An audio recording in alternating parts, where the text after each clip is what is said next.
एक भारत श्रेष्ठ भारत कार्यक्रम के तहत आईआईटी मंडी में नेता प्रतिपक्ष एवं पूर्व मुख्यमंत्री जयराम ठाकुर ने बतौर मुख्य अतिथि शिरकत की।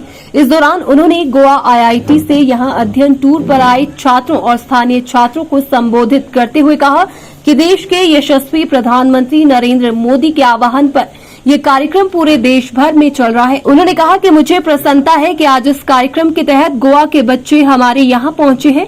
ये विष्णु और महेश के मिलन जैसा है, क्योंकि विष्णु जी समुद्र में विराजते थे और महेश जी कैलाश पर्वत पर। आज हमारे बीच में पद्म विभूषण सम्मानीय अतिथि पर्यावरणविद अनिल जोशी का मार्गदर्शन मिला, जो टेक्नोलॉजी के साथ कैसे हम सनातन परंपरा के साथ जीवन जी सकते हैं उसकी सीख देता है। और गोवा ने सारे विषय को हमने कहा कि हम आपस में सारे विषय को लेकर के आगे बढ़ करके काम करेंगे।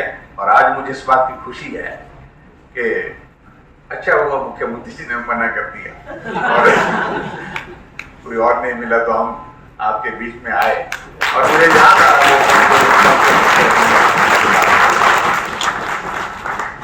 हम जब स्टूडेंट लाइफ में होते थे छोटे,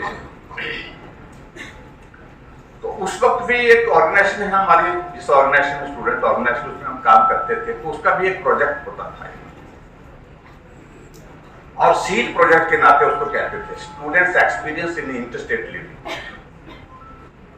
और उसमें उत्तर में और कैलाश में कौन रहते हैं? कैलाश का मतलब पहाड़, पहाड़ का मतलब जो जहां महेश यानी कि शिव जी रहते हैं वो बहुत ऊंचाई पर रहते हैं।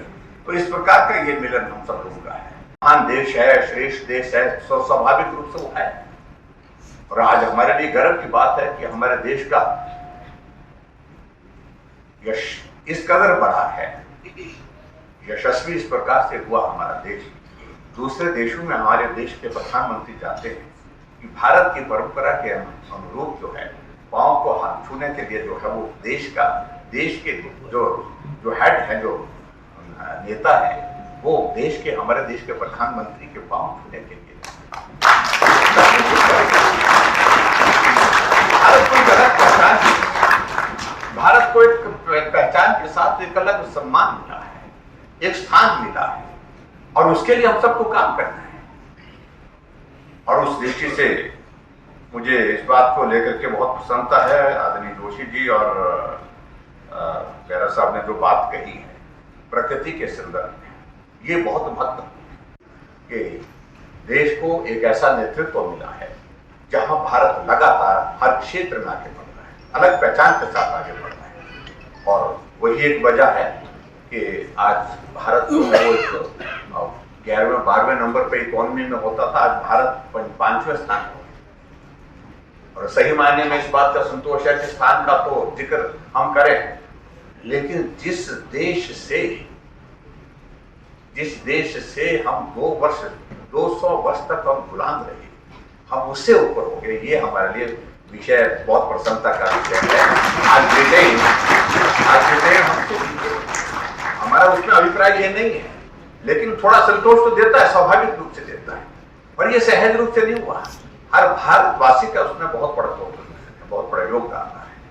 और इसलिए आदरणीय प्रधानमंत्री जी का हमेशा इस बात को लेकर के कहने को रहता है कि टेक्नोलॉजी के मामले में कहीं कुछ भी हमको ये नहीं करना चाहिए, उसका उपयोग करना चाहिए। उससे हम जीवन को बेहतर कैसे कर सकें, उससे हम समाज को लाभान्वित कैसे कर सकें, ये जरूर करना चाहिए। लेकिन उसके बावजूद टेक्नोलॉजी हमारी संस्कृति का विनाश करती है, हमारे संस्कार का विनाश करती है, हमारी प्रकृति का विनाश करती है, ये बर्दाश्त